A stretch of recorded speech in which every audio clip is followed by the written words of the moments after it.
राज्याच्या पोलीस दलाची मान खाली जाईल अशी धक्कादायक घटना अकोल्यामध्ये समोर आली आहे। 80 लाखांच्या फसवणूक प्रकरणात पोलीस कोठडीत असलेल्या एका आरोपी महिलेकडे कर्तव्यावरती असलेल्या एका पोलीस अधिकाऱ्याने शरीर सुखाची मागणी केल्याचा गंभीर आरोप हा केला जातोय आणि या घटनेमुळे अकोला पोलीस दलामध्ये प्रचंड खळबळ उडाली आहे। वरिष्ठ अधिकाऱ्यांनी या प्रकरणाची तातडीने दखल घेतलेली आहे। संबंधित आरोपी महिलेने महिला पोलीस कर्मचाऱ्याला या घटनेची माहिती दिली आणि त्यानंतर महिला कर्मचाऱ्यांनी तातडीने ही माहिती आपल्या वरिष्ठ अधिकाऱ्यांना कानावरती घातली।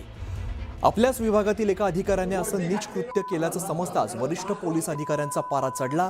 माहिती मिळताच वरिष्ठांनी थेट सिव्हिल लाईन पोलीस ठाणे गाठलं आणि तिथल्या संबंधित पोलीस जो IAS अधिकारी त्याची चांगलीच कानउघडणी करत त्यांना सर्वांसमोर झापल्याचं समोर आलंय।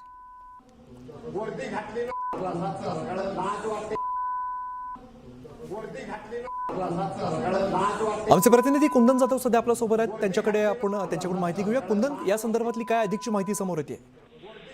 आणि ही जी घटना घडली ही अत्यंत दुर्दैवी घटना आहे। अशा प्रकारे एखाद्या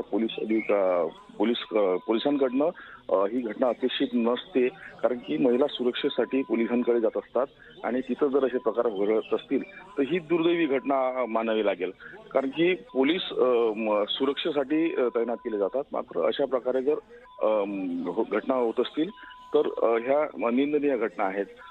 ही घटना कालची सांगितली जात आहे। राजेश जाधव नावाचा पोलीस त्या ठिकाणी गार्ड ड्युटीवर होता आणि तिथं ही घटना घडल्याचं सांगितले जात आहे आणि सोबतच जे आरोपी घेऊन आले होते पोलीस अधिकारी, त्यांना खूप त्या ठिकाणी झापल्याचा व्हिडिओ आपल्याकडे तो समोर आलेला आहे आणि या संदर्भात आता निलंबन केल्याची माहिती समोर आलेली आहे आणि या प्रकरणी गुन्हा दाखल सुद्धा केलेला आहे। बरं, धन्यवाद या सगळ्या सविस्तर माहितीसाठी।